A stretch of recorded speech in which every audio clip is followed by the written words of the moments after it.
Hello and welcome. My name is Jennifer Olson. I am going to be walking you through how to sign in, how to check in for your cruise on the Royal Caribbean app. So if you don't already have it, go to on your phone, tab or tablet.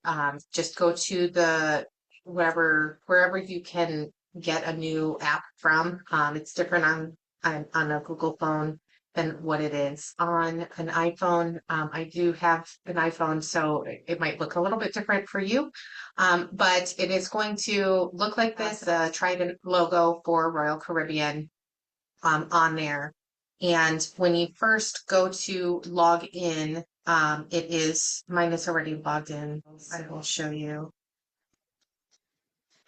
When you first go to log in, it'll automatically bring you to this screen where you're going to sign in. If you need to create a new sign in, or if you need to add your cruise, if you scroll down to the bottom of manage your bookings, it should be able to look up your reservation. So your screen might look like this when you first open it. You're going to sign in or create a new sign in. You will be using this app while you're on the ship, even if you do not have Wi-Fi. This is how you can make dining reservations, how you can see all of the different entertainment options that are included, and what restaurants are open at what times, things of that nature. So it is a great app to have.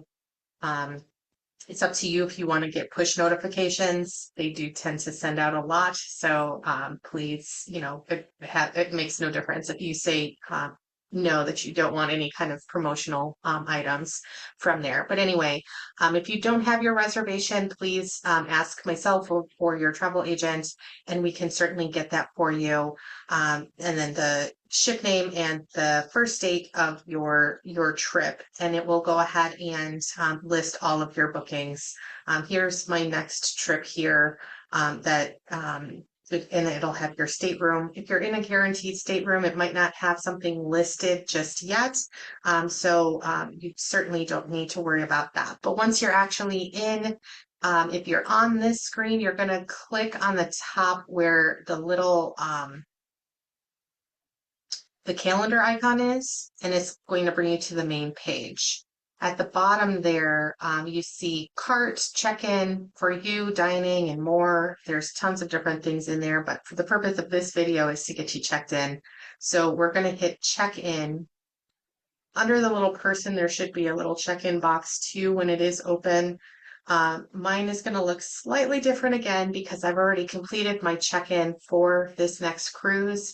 But it's going to have the travel information, your arrival time, and then the health questions. The health questions are not going to be open until the day before your cruise,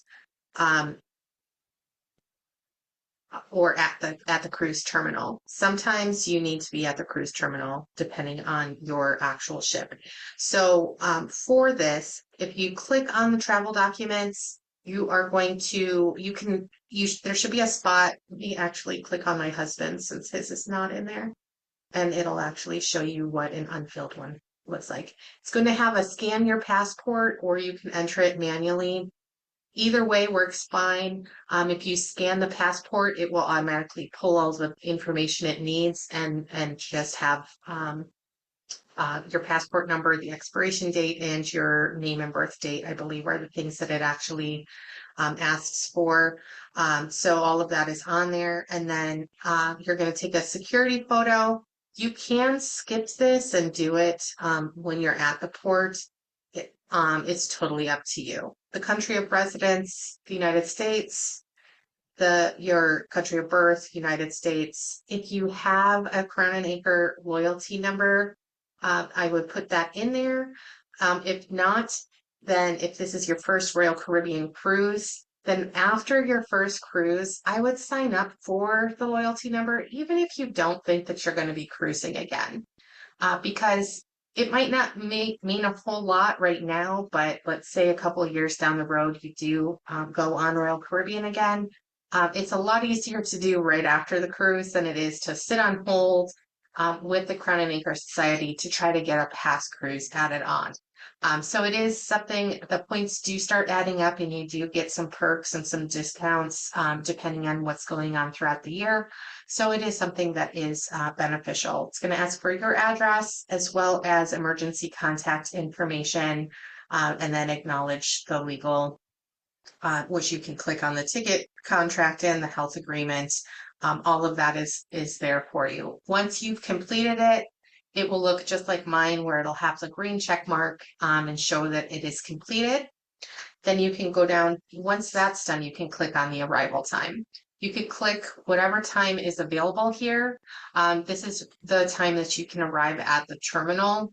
You can always arrive after the time. Of course, I wouldn't go any time after 2:30 usually, or whatever the last time is that's listed there. I wouldn't arrive anytime after that because they do actually shut down the check-in, so that everybody has to be on the ship within 45 minutes to an hour before the ship actually leaves port.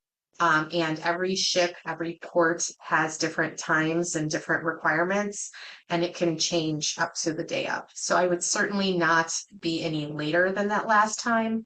But I would also not be super early or like super early compared to what time you pick. So let's say that I picked 1 o'clock, or that's the first that was available. If I get there at 10:30, 11 o'clock in the morning, there's a very good chance that I am not going to be able to get on the ship until my time window, unless you're in a suite. If you're in a suite, you can pretty much go whenever you want. You have a VIP entrance. They have a really nice lounge where even if they aren't letting you on the ship just yet, in the morning they have coffee and some snack items. I wouldn't call it breakfast by any means, but it is some snack items. Throughout the day, they do have some like cheeses and different things that they put out for the suite guests in the suite lounge once you are checked in. So that is available. If you're not, if you're in a regular cabin, and that's interior, ocean view, or balcony, then you have a very good chance of needing to stand in line outside, and that it doesn't matter if it's freezing, if it's hot, if it's raining, if it's snowing, regardless of where you're at and what the weather conditions are. You would need to wait until your boarding time. Sometimes they do run quicker than others. It really just kind of depends on the port and whatnot. But anyway, my point is pick the time that works the best for your travel plans. Once you actually are there, then you can certainly check in for the health portion. The health questions, it's just really asking you if you have any flu symptoms, if you have any COVID symptoms. The question has definitely gotten quite a bit less over the years. Since COVID, I want to say right now they're asking like 2 or 3 questions, just mainly asking if you have flu-like symptoms, and then you're good to go. And then once you are at the port, it actually makes it a lot faster than having to, you're still going to have to show your pass and your passport, that you're ready to go. But once that's actually done, then you can actually view your set sail pass. This is going to be what they're going to scan when you are there at the terminal. Mine is probably a different color than yours, unless you are also diamond status, but I doubt you'd be watching the video if you've cruised that much with Royal Caribbean. So yours is most likely going to be a gold status or pre-gold even. And don't necessarily worry about the color, but once you actually have this is going to be what they are going to scan at the port to show that you have already done the check-in.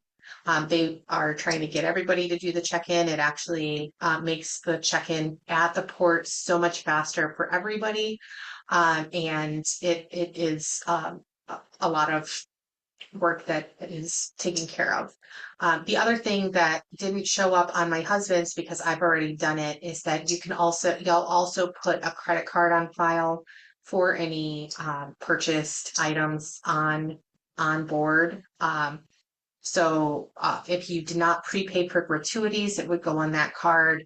If you did prepay for gratuities, but you don't have a drink package, if you get a drink, whether it's alcoholic or not, you can get soda, you could get alcohol, you could get pretty much anything, any of the specialty coffees, things of that nature.